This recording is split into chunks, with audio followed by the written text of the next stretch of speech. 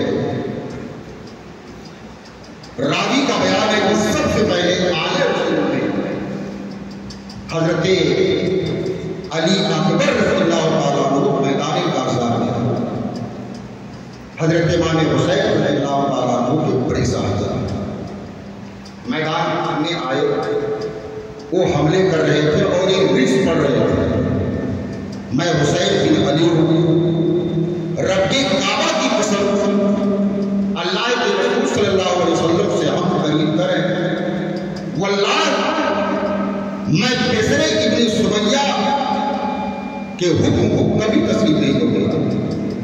بصرہ ابن سمیہ کے سامنے ہم کبھی بھی اپنا سر جاگے نہیں جھکائیں گے۔ مرہ بن مبین عبدی یہ آگے بڑھا اور حضرت علی اکبر رضی اللہ تعالیٰ عنہ کے سر پر اس نے فرشی ماری، آپ زمین پر گر پڑے، اور پھر کوفیوں نے ہر جہاد جانب سے آپ کو کیا اور تلواروں سے آپ کے جسم اطہر کے ٹکڑے ٹکڑے کر ڈالے۔ حضرت امام حسین رضی اللہ تعالیٰ عنہ خیمے سے بھاگتے ہوئے آئے،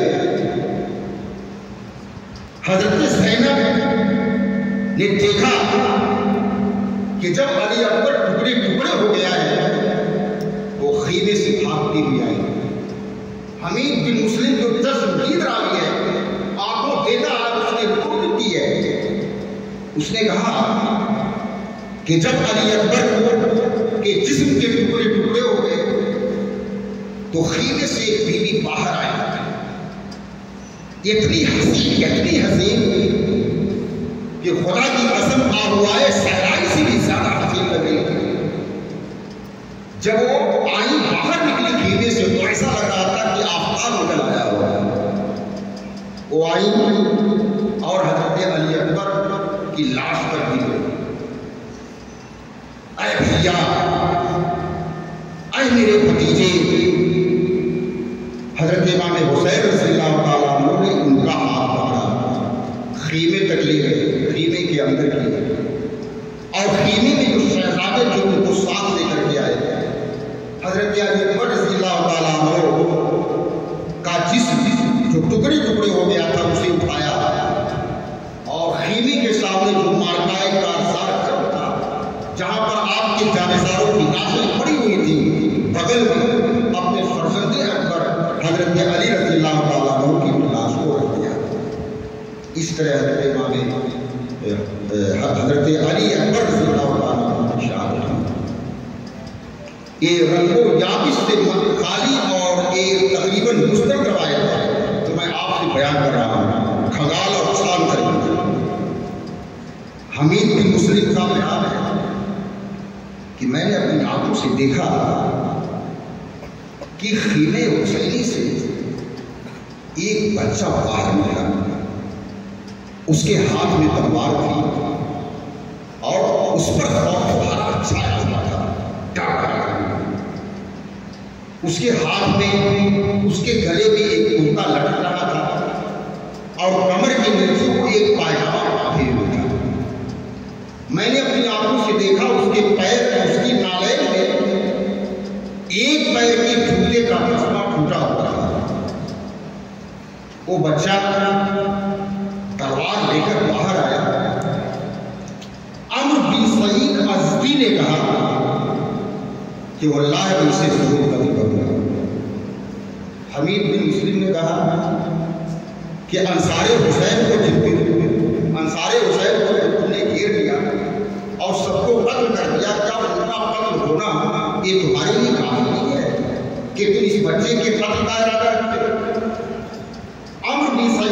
نبی نے کہا کچھ بھی ہو میں اس بچے کو ضرور کروں گا۔ پھر اس نے تلوار لہرائی اور اس بچے کے سر پر تلوار دے ماری۔ اس بچے کی پیر لڑکھڑائے اور وہ بچہ زمین پر گر پڑا، ایڑیاں رگڑ رہا تھا۔ حسین نے جب اس کو زمین پر تڑپتا دیکھا تو خیمے سے ایسے نکلے اور ایسے چھپٹے جیسے شاہین اپنے شکار پر پڑتا ہے اور جیسے بھیڑیا بکریوں پر چھپٹتا ہے، بڑی تیزی کے ساتھ حسین بن علی چھپٹے اور عمر بن سعید پر تلوار ماری۔ اس نے اپنے ہاتھ سے حسین بن علی کی تلوار کو روکا، اس کا ہاتھ کٹ کر کے نیچے گر گیا، چلایا اس نے اور یزیدی فوجیوں کے ٹخنوں کو مدد کے لیے پکارا۔ کئی گھڑسوار دستے اسے حسین بن علی سے بچانے کے لیے آگے آئے، لیکن کچھ ایسا ہوا کہ گھوڑے جو تھے یہ کچھ ایسے گھٹکے اور پلٹے کہ عمر بن سعید کی لاش کو لوٹ ڈالا اور اس کی لاش کو گھوڑوں نے اپنے پیروں سے ٹکڑے ٹکڑے کر ڈالا اور وہیں پر ہلا دیا۔ غبار فوت ہوا۔ حمید بن مصری کہتا ہے کہ میں نے اپنی آنکھوں سے دیکھا کہ حسین بن علی اس بچے کے سرہانے کھڑے ہیں اور کہہ رہے ہیں کہ بیٹے اللہ ان لوگوں سے انتقام لے گا جنہوں نے تمہیں قتل کیا، تمہاری جدی بزرگوار قیامت کے دن تمہارے خون کا مطالبہ کریں گے۔ آپ نے فرمایا کہ فرزند تم نے چچا کو بلایا اور چچا میرے منہ سے کام نہ آیا، وقت پر نہیں پہنچا اور پہنچ بھی جاتا تو کیا ہوتا، وہ تیری مدد سے قاصر ہے۔ بیٹے آج تیرے چچا کے دشمن زیادہ ہیں اور مددگار بہت کم لوگ رہ گئے ہیں۔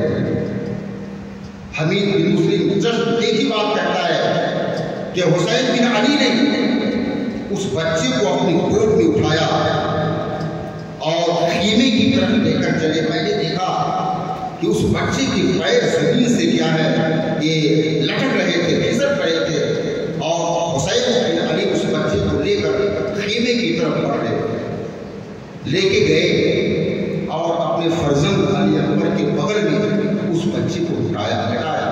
میں نے فوجیوں سے پوچھا یہ آخر کون سا بچہ ہے؟ حسین بن علی کو تو اس سے بہت زیادہ محبت معلوم ہو رہی ہے، کون ہے یہ بچہ؟ تو ایک فوجی نے بتایا ایک یزیدی نے، یہ حسین کے بڑے بھائی حسن کا بیٹا ہے، اس کا نام عباس ہے۔ دیکھا راوی نے بیان واقعہ میں طفل سے تعبیر کیا ہے، بچے سے تعبیر کیا ہے۔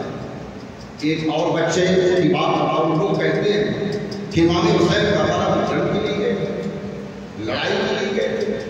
میں کہتا ہوں کسی جنگ میں بچوں کو لے جایا جاتا ہے، شیرخواروں کو لے جایا جاتا ہے، کوئی بتا نہیں سکتا ہے کہ جنگ میں دودھ پیتے بچوں کو بھی لے جایا جاتا ہے، نابالغ بچوں کو بھی لے جایا جاتا ہے، عورتوں کو بھی جنگ میں لے جایا جاتا ہے۔ حضرت امام حسین کو اپنے ساتھ بچوں کو بھی لے کر گئے، عورتوں کو بھی لے کر گئے، جوانوں کو بھی لے کر گئے، سب کو لے کے گئے۔ یہ اس پر دلیل ہے کہ حضرت امام حسین رضی اللہ تعالیٰ عنہ کربلا میں یزیدی فوج سے ٹکرانے کے لیے، جنگ کرنے کے لیے نہیں گئے تھے، بلکہ اپنے نانا کے دین کے تحفظ کے لیے گئے تھے، قرآن کے تحفظ کے لیے گئے تھے اور یہ ثابت کرنے کے لیے گئے تھے کہ یزید فاسق اور فاجر ہے، اس کی اطاعت اور فرمانبرداری کسی بھی طرح سے نہیں کی جا سکتی ہے، جان دی جا سکتی ہے لیکن اس کے ہاتھ پر اپنا ہاتھ کیا نہیں رکھا جا سکتا اور یہ ثابت کر دیا۔ ایک اور بچے کی بات، ایک بچہ بہت چھوٹا سا بچہ خیمے حسینی سے اپنا سر باہر نکالتا ہے، سر باہر نکالتا ہے اور خوف و دہشت سے پھر وہ سر اندر کر لیتا ہے، پھر کچھ وقفے کے بعد وہ اپنا سر باہر نکالتا ہے، پھر خوف و دہشت سے پھر وہ اپنا سر اندر کر لیتا ہے، پھر اس نے تیسری بار خیمے سے سر باہر نکالا، اس کے سر پہ امامہ بندھا ہوا تھا، وہ بچہ بہت چھوٹا سا بچہ باہر نکلا، اس کے ہاتھ میں خیمے کی ایک لکڑی، خیمے کی ایک لکڑی۔ حانی ازدی نے کہا کہ یزیدی فوج کے 10 سواروں پر مشتمل گھوڑ سوار دستے تھے۔ حانی حضرمی کا بیان ہے، یہ عمرو بن سعد نے 10 سواروں پر مشتمل گھوڑوں کے دستے بنائے تھے، گھوڑ سواروں کے، یہ لوگ پورے میدان میں سر پر دوڑ رہے تھے۔ انہی گھوڑ سواروں میں سے ایک نے کہا کہ بچہ بڑا خوبصورت ہے، اور اس نے کہا کہ اتنا خوبصورت بچہ جب وہ خیمے سے جھانکتا تھا تو ایسا معلوم ہوتا تھا کہ قدموں سے چاند نکل گیا۔ اس کے کانوں میں وہ گنڈے تھے، جب وہ بچہ خیمے سے نکل کر مڑتا تھا، ادھر مڑتا تھا ادھر مڑتا تھا، تو کان کے اس کے دونوں گنڈے جب ہلتے تھے تو ایسا معلوم ہوتا تھا کہ اس کے رخسار کے دونوں طرف چاند اور ستارے کے ہر چمک رہے ہیں، اتنا خوبصورت بچہ تھا۔ سبحان اللہ۔ ہاتھ میں لکڑی تھی، نکلا باہر بچہ۔ ایک سوار نے کہا کہ میں اس کو قتل کر دوں گا، وہ قریب آیا، اپنے گھوڑے سے اس نے اس بچے پر تلوار لہرائی، لیکن وہ اتنا چھوٹا بچہ تھا کہ تلوار گھوڑے سے اس کو نہیں ماری جا سکتی۔ وہ جھکا، حانی حضرمی وہ جھکا تلوار لے کر کے، اور اس ننھے منھے خوبصورت بچے کے جسم کے اس نے دیکھا۔ ایک کربلا میں چھوٹے چھوٹے بچوں کو ظالموں شہید کر دیا، ان ظالموں نے سبا کر دیا، اور اللہ کے رسول کے جو احکام اور فرامین تھے، اس کا جو تقدس تھا، ان یزیدی بدبختوں نے ان سب کو کیا ہے پامال کر دیا، خاندان رسالت کو پامال کر دیا، خاندان رسالت کی مٹانے کی اس نے اپنی پوری کوشش کر یہ سب کچھ کیا۔ بار بار یزیدی فوج کا سپہ سالار ایک پیغام بھیج رہا ہے کہ ابن رسول آپ یزید کی اطاعت قبول کر لیجیے، آپ کو سب کچھ دے دیا جائے گا، لیکن حضرت امام حسین رضی اللہ عنہ نے اپنا سب کچھ لٹا دیا، مگر آپ کی یزید کی اطاعت جائے گی نہیں۔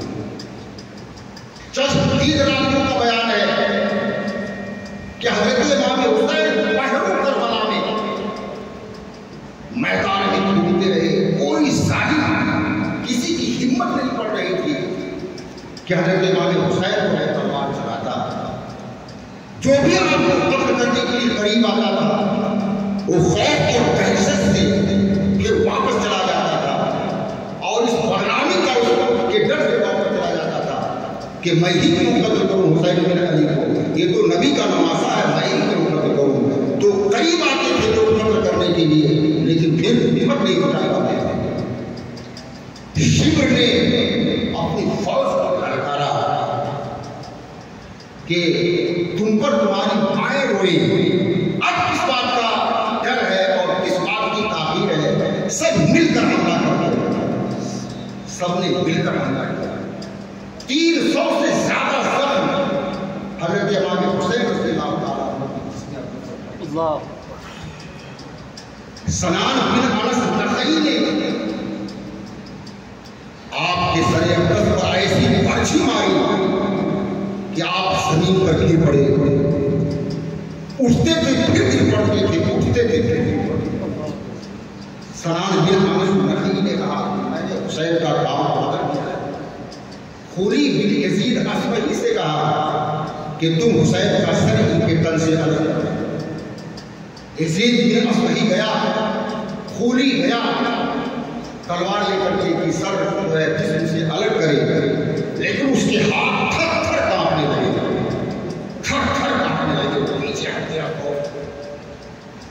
سنان نے کہا کیا ہوا، سر نہیں کاٹے؟ کہا نہیں، میں نہیں کاٹ سکتا حسین کا سر۔ تو سنان بن انس نخعی خود گیا اور اس نے حضرت حضرت امام حسین رضی اللہ تعالیٰ عنہ کے سر اقدس آپ کے تن اقدس سے چل گئے. خونی بن یزید کو سر اقدس دیا اور کہا کہ تم اسے سنبھال کر رکھو. ابن زیاد کے قصر میں اسے لے جانا ہے, اس کی خدمت میں پیش کرنا ہے. وہ سر اقدس لے کر گیا, کوفہ پہنچا. اتفاق سے قصر عمارت کا دروازہ بند ہو گیا تھا, مین گیٹ. وہ سر لے کر کے اپنے گھر چلا گیا اور ایک کمرے میں ایک لگن میں اس نے اس سر کو رکھا اور ایک برتن سے اس کو ڈھک دیا. خونی کی ایک جو ہے قبیلے سات سے بڑی سات سے تعلق رکھتی تھی, ایک حضرمی عورت اس کی جو تھی اس کا نوار تھا. اور آج کی رات اسی کے ساتھ خونی کے رات اتارنے کی باری تھی. جب نوار اس کے بستر پر پہنچی تو اس نے خونی نے کہا کہ تمہارے لیے آج بہت قیمتی سامان لے کر آیا. اس نے کہا کیا لے کر آیا؟ کہا اس سے بڑی دولت دوسری کچھ اور نہیں ہو سکتی. کہا بتاؤ تو کیا لے کر آیا؟ اس نے کہا حسین بن علی کا سر لے کر آیا. کل منہ مانگا انعام دیا جائے گا. عورت نے کہا بدبخت, تم حسین بن علی کا سر لے کر آئے, تم ایک ہی نہیں کہتے ہو کہ میں اپنے رسول کی نمازی کا سر لے کر آیا. بدبخت, آج سے میں تمہاری رفاقت کو ٹھہرانے کے گوارا نہیں ہوں. اب تمہارے بستر پر میں کبھی رات نہیں گزار سکتی. وہ فوراً وہاں سے ہٹی اور اس کمرے کو پہنچی جہاں حضرت امام حسین رضی اللہ تعالیٰ عنہ سر اقدس کرتا تھا. اس نے اس کی دوسری بیوی کو بلایا. نوار کا بیان ہے کہ میں نے دیکھا کہ ایک نور کا عمود ہے. وہ آنکھوں کی بات بیان کرتی ہے کہ میں نے دیکھا کہ ایک نور کا عمود ہے, ایک نور کا سلسلہ ہے جو آسمان سے نکلا ہے اور امام حسین کے سر اقدس تک وہ نور کا سلسلہ عمود پہنچا ہوا ہے. نور کی ایک دھار ہے جو زمین سے لے کر کے آسمان سے جائے نظر آتا ہے. اور اس نے دیکھا کہ میں نے دیکھا کہ حضرت امام حسین کے کٹے ہوئے سر کے پاس کیا ہے, یہ سفید سفید پرندے کی آئی ہوتا ہے. تو میں کہتا ہوں کہ ظالموں نے جو جفا کیا, جو استداد کیا, اللہ کے رسول صلی اللہ علیہ وسلم نے بارہا اپنی احادیث میں اپنے اہل بیت سے محبت کرنے کا امت کو حکم دیا تھا. اللہ تبارک و تعالیٰ نے قرآن میں اہل بیت کی محبت کو امت پر واجب اور ضروری قرار دیا تھا. لیکن ان ظالموں کو کوئی نہ حدیث نظر آئی نہ قرآن کی آیت نظر آئی.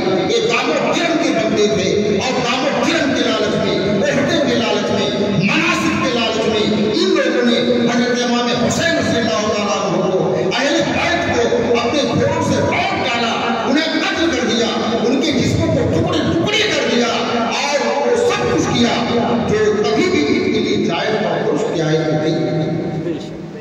لیکن امام حسین رضی اللہ تعالیٰ عنہ نے اپنا سب پار کر دیا اور یہ ثابت کر دیا کہ قتل حسین اصل میں مرگی یزید ہے. اسلام زندہ ہوتا ہے.